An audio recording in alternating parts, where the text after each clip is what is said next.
ఆయన ప్రముఖ నిర్మాత సోదరుడు.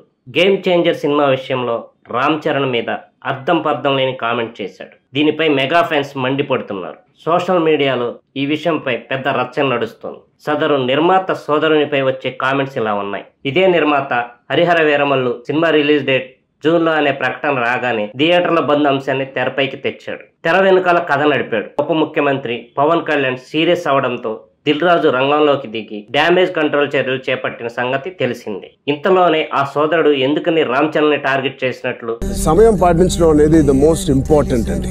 బికాజ్ కారణమే చాలా వరకు ఆన్సర్స్ ఇస్తుంది. దిల్ రాజు పవన్ కళ్యాణ్ కి అత్యంత సన్నిహితుడు.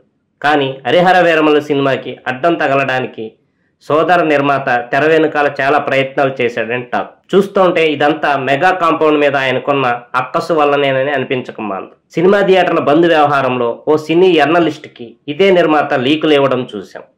ఆ లీకుల ఆధారంగా పుట్టుకొచ్చిన వార్తలు, ఊహాగానాలు సినీ పరిశ్రమలో ఎంతటి ప్రకంపనలకు కారణమయ్యాయో కూడా చూశాం.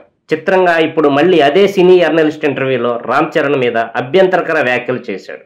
సో కుట్రకోణం సుస్పష్టం. పని గట్టుకుని మెగా కాంపౌండ్ మీద విషాన్ని చెమ్మాల్సిన అవసరం ఏమొచ్చింది?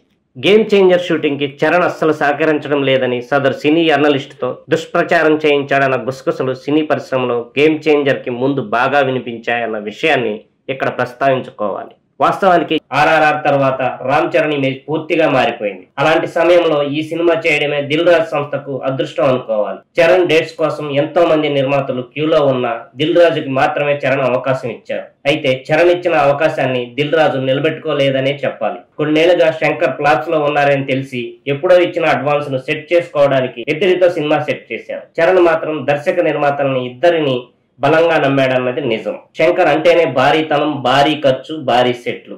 ఒక్క పాటకి ఆయన కోట్లు ఖర్చు చేస్తారు. దాంతో దిల్ రాజు బడ్జెట్ మారిపోయింది. దర్శకుడు శంకర్ తీసిన ఫైనల్ ఫుటేజ్ 7.5 గంటల పైనే వచ్చిందంటే అప్పుడే సినిమా కాస్ట్ ఫెయిల్యూర్ అని అర్థం చేసుకోవాలి. అంటే 3 సంవత్సరాల పాటు 3 సినిమాల కోసం పడ్డంత కష్టం రామ్ చరణ్ ఒక్క గేమ్ చేంజర్ కోసమే పడ్డాడన్నమాట. ఇవన్నీ సినిమా నిర్మాణ వ్యవహారాలు చూసుకున్న ఆయనకు తెలియదా? గేమ్ చేంజర్ సినిమాతో పాటుగా సంక్రాంతికి వస్తున్నాం సినిమాని బరిలోకి దించి గేమ్ చేంజర్ సినిమాని నిర్మాణ సంస్థ పబ్లిసిటీ పరంగా అస్సలు పట్టించుకోకపోవడం గురించి ఆయనకు తెలియదా? గేమ్ చేంజర్ సినిమా విషయంలో రామ్ చరణ్ దర్శకుడు చెప్పింది చేసుకుపోయాడంటూ దిల్ రాజు తాజాగా చేసిన వ్యాఖ్యల్ని ఇక్కడ ప్రస్తావించుకోవాలి. పోతే ఈ ఇయర్ మాకు చిన్న లోటు గేమ్ చేంజర్. రామ్ చరణ్తో సూపర్ హిట్ తీయలేకపోయామని ఒక చిన్న గిల్ట్ ఉంది. తొందరలోనే రామ్ చరణ్తో కూడా ఒక సూపర్ హిట్ సినిమా తీయటానికి ప్రయత్నాలు మొదలైనవి. ఆ తొందరలోనే అనౌన్స్ చేస్తాం. Thank you very much.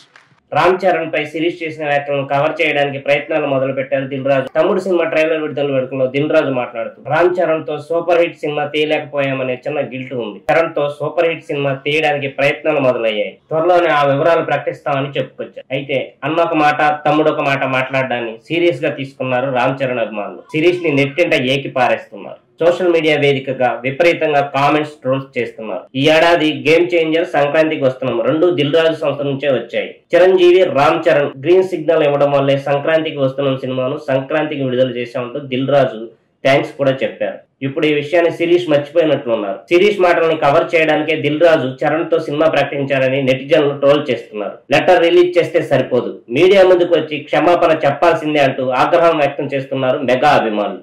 సోదర నిర్మాత వ్యవహారం దిల్ రాజుని అలానే నిర్మాణ సంస్థని బజారు కిడ్చేలా ఉంది తప్ప ఆయన చేసిన అడ్డగోలు వ్యాఖ్యలు, ఆయన పన్నుతున్న కుట్రలు మెగా కాంపౌండ్ని ఏమీ చేయలేవు.